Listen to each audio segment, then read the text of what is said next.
Ladies and gentlemen, the President of the United States and the Prime Minister of Canada.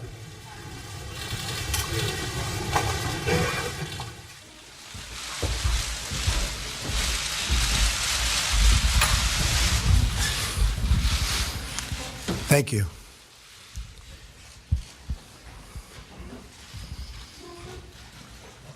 Prime Minister Trudeau, on behalf of all Americans, I thank you for being with us today. It is my honor to host such a great friend, neighbor, and ally at the White House, a very special place. This year, Canada celebrates the 150th year of Confederation. For Americans, this is one of the many milestones in our friendship, and we look forward, very much forward, I must say, to many more to come. Our two nations share much more than a border. We share the same values, we share the love, and a truly great love of freedom, and we share a collective defense.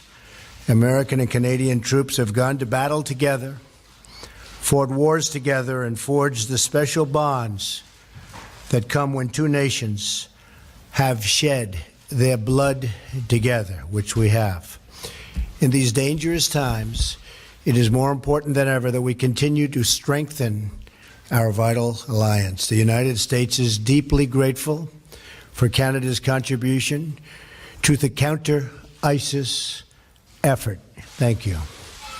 And we continue to work in common cause against terrorism and work in common cooperation toward reciprocal trade and shared growth.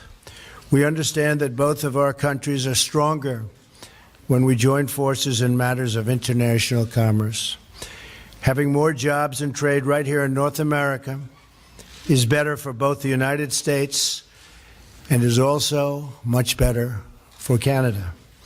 We should coordinate closely, and we will coordinate closely to protect jobs in our hemisphere and keep wealth on our continent, and to keep everyone safe. Prime Minister, I pledge to work with you in pursuit of our many shared interests. This includes a stronger trading relationship between the United States and Canada. It includes safe, efficient, and responsible cross-border travel and migration. And it includes close partnership on domestic and international security. America is deeply fortunate to have a neighbor like Canada. We have before us the opportunity to build even more bridges, and bridges of cooperation and bridges of commerce.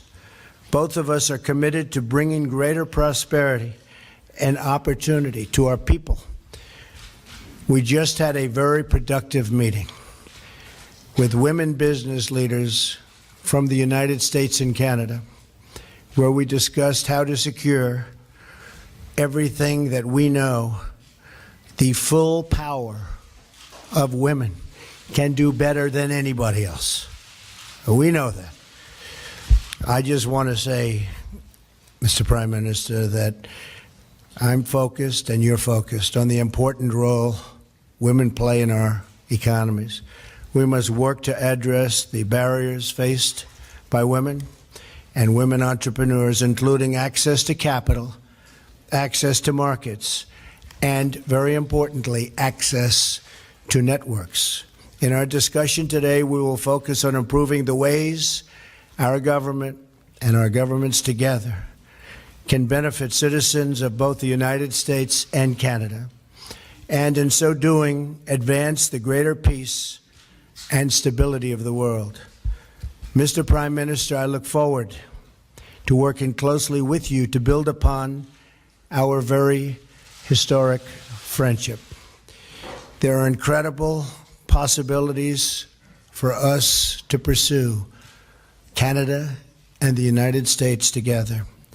Again, thank you for joining us, and I know our discussions will be very, very productive for the future of both countries. Mr. Prime Minister. Thank you, Mr. President. Good afternoon, everyone. Thank you very much for joining us. I'd first like to start by extending my sincere thanks to President Trump for inviting me down to Washington. Any day I get to visit our southern neighbors is a good day in my books, particularly when it's so nice and warm compared to what it is back home. We are suffering under a significant winter storm that's hitting our Atlantic provinces particularly harsh, so I just want to send everyone back at home my thoughts as they shovel out and impress on everyone to stay safe. Le président et moi avons eu une première... The President and myself have had a very productive first meeting today. We had the opportunity to get to know one another better, and more importantly, we had the opportunity to talk about the unique relationship between Canada and the United States. Citizens on both sides of the 49th parallel have understood that the bond between our nations is a special one. No other neighbors in the entire world are as fundamentally linked as we are. We've fought in conflict zones together, negotiated environmental treaties together, including 1991's historic air quality agreement, and we've entered into groundbreaking economic partnerships that have created good jobs for both of our peoples. Canadians and Americans alike share a common history, as well as people-to-people ties that make us completely and totally integrated. Our workers are connected by trade, transportation, and cross-border commerce. Our communities rely on each other for security, stability, and economic prosperity. Our families have long lived together and worked together. We know that more often than not, our victories are shared.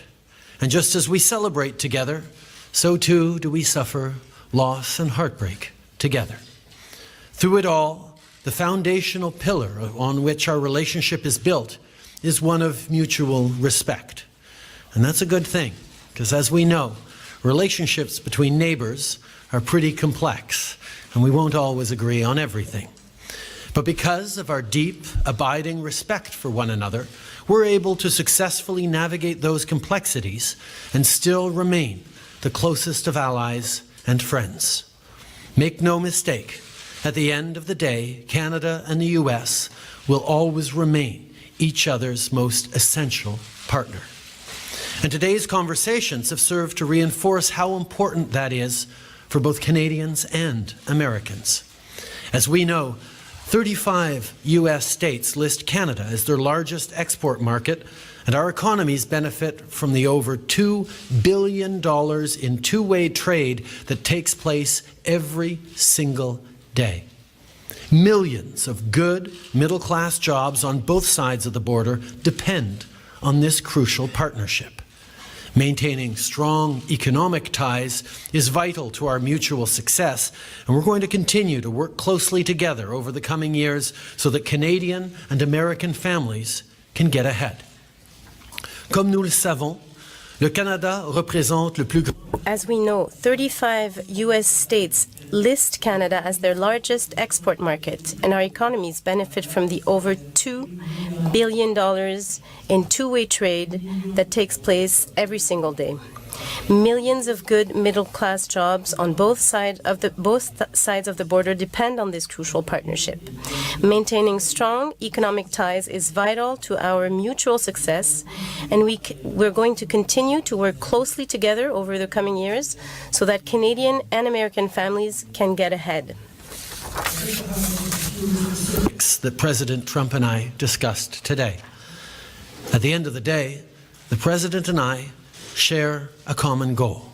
We both want to make sure that hard-working folks can go to work at a good job, put food on the table for their families, and save up to take a vacation every once in a while. That's what we're trying to do here. Today, we reiterated that our nations are committed to collaborating on energy infrastructure projects that will create jobs while respecting the environment. And as we know, investing in infrastructure is a great way to create the kind of economic growth that our countries so desperately need.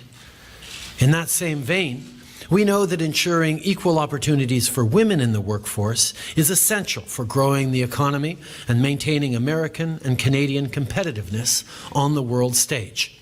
As such, the President and I have agreed to the creation of the Canada-United States Council for Advancement of Women Entrepreneurs and Business Leaders.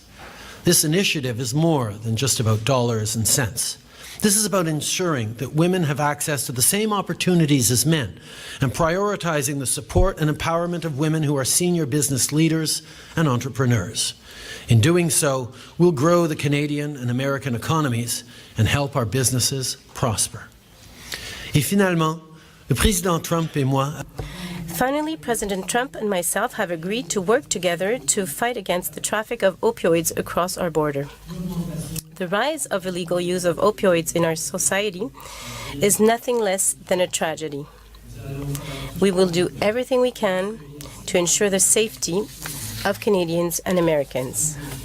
Ladies and gentlemen, President Trump, I know that if our countries continue to work together, our people will greatly benefit from this cooperation.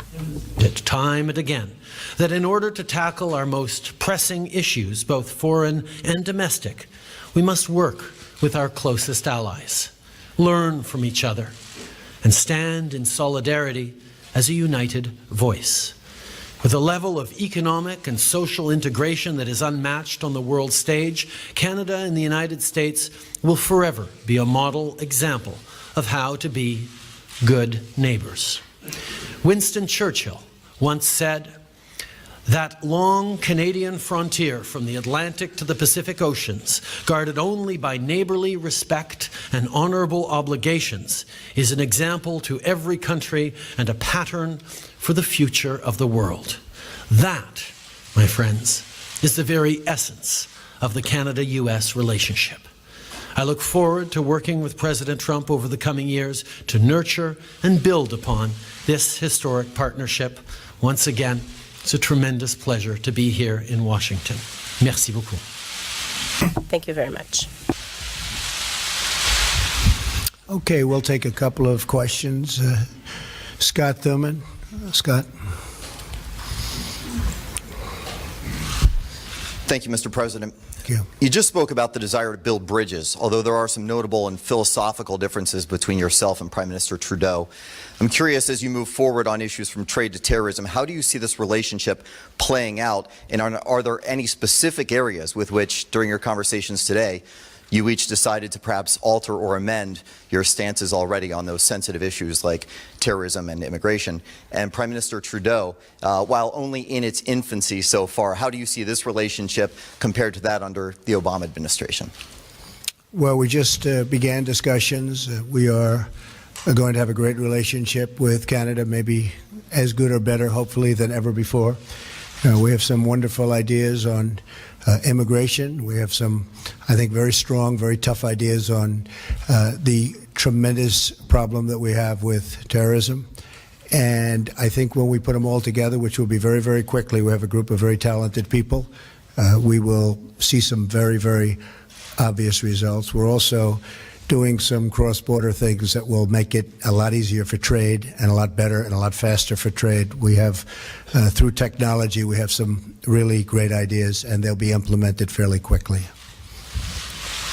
One of the things we spoke about was the fact that security and immigration need to work very well together, and certainly Canada has emphasized security as we look towards improving our immigration system and remaining true to the values that we have. And we had a very strong and fruitful discussion on exactly that. There's plenty that we can draw on each other from in terms of how we move forward with a very similar goal, which is to create free, open societies that keep our citizens safe. And that's certainly something that we're very much in agreement on. Tana McCharles. Mr. President, Mr. Prime Minister, and Mr. Prime Minister, could you answer in English and French for us, please? A little bit of a follow-on on my American colleague's question. President Trump, you seem to suggest that Syrian refugees are a Trojan horse for potential terrorism, while the Prime Minister hugs refugees and welcomes them with open arms. So I'd like to know, are you confident the northern border is secure?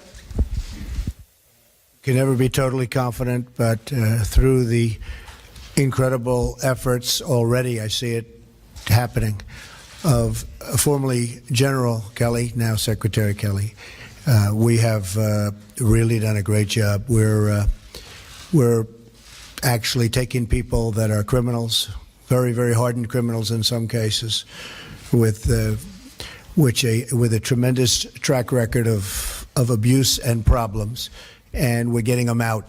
And that's what I said I would do. I'm just doing what I said I would do when we won by a very, very large electoral college vote. And I knew that was going to happen. I knew this is what people were wanting. And that wasn't the only reason. That wasn't my only thing that we did so well on, but that was something that was very important. And I said, we will get the criminals out, the drug lords, the gang members. We're getting them out. General Kelly, who's sitting right here, is doing a fantastic job. And I said at the beginning, we are going to get the bad ones, the really bad ones. We're getting them out, and that's exactly what we're doing. I think that in the end, everyone's going to be extremely happy, and I will tell you right now, a lot of people are very, very happy right now. Canada has always understood that keeping Canadians safe is one of the fundamental responsibilities of any government, and that's certainly something that we're very much focused on. At the same time, we continue to pursue our policies of openness towards immigration and refugees without compromising security. And part of the reason we've been successful in doing that over the past year, welcoming close to 40,000 Syrian refugees, is because we have been coordinating with our allies, the United States and around the world, to demonstrate that security comes very, very seriously to us, and that's something that we continue to deal with.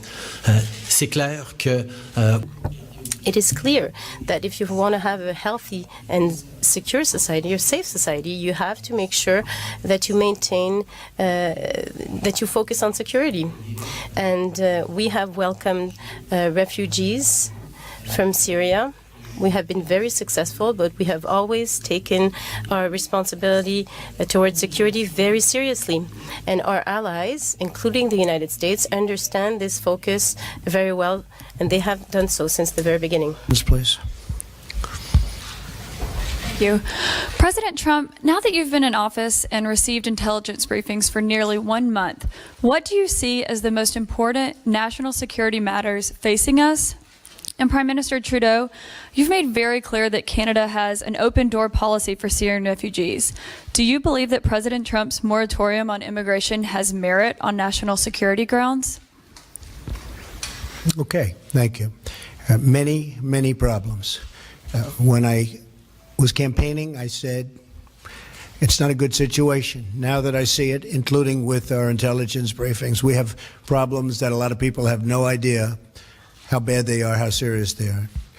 Not only internationally, but when you come right here. I mean, obviously, North Korea is a big, big problem, and we will deal with that very strongly.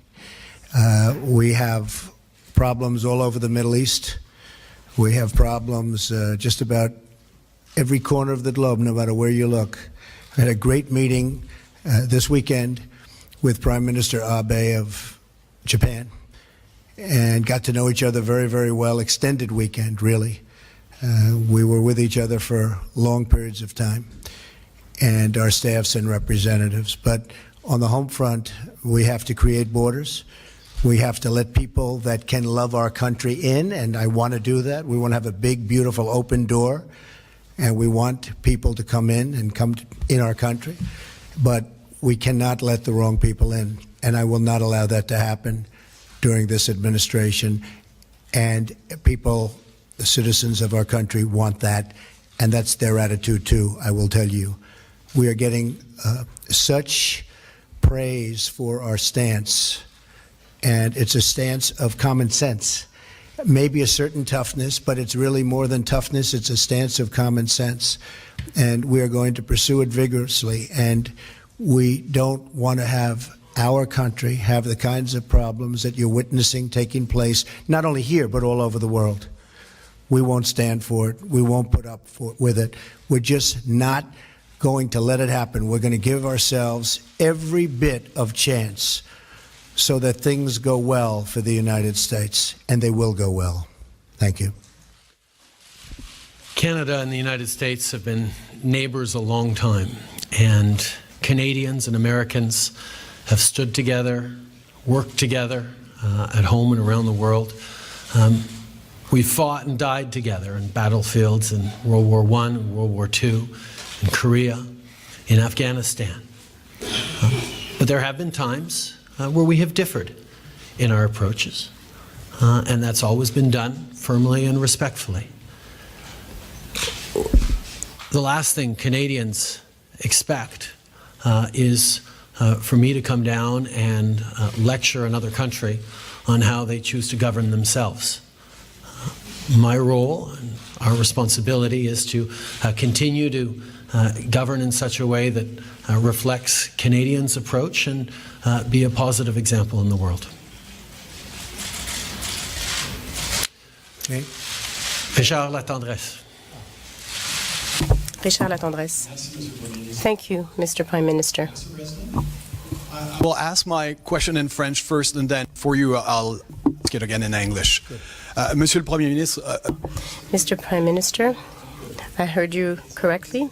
You said that Canadian businesses, Canadian workers are concerned for their businesses and for their work and jobs concerning the renegotiation of NAFTA. So what guarantees did you get from this government that we will keep our jobs and our businesses in the renegotiation of NAFTA? Mr. President. again, during the last 3 months, you have denounced NAFTA. You have talked over and over about the Mexican portion of the agreement, very little about the Canadian one. My questions in two short part is Canada a fair trader? And when you talk about changes to NAFTA concerning Canada, are you talking about big changes or small changes? Thank you. D'abord, Richard, merci. First of all, Richard, thank you for your question. It is a real concern for many Canadians because we know that our economy is very dependent on our bonds, our relationship with the United States. Goods and services do cross the border each way every single day, and this means a lot of millions of jobs for Canadians and good jobs for Canadians.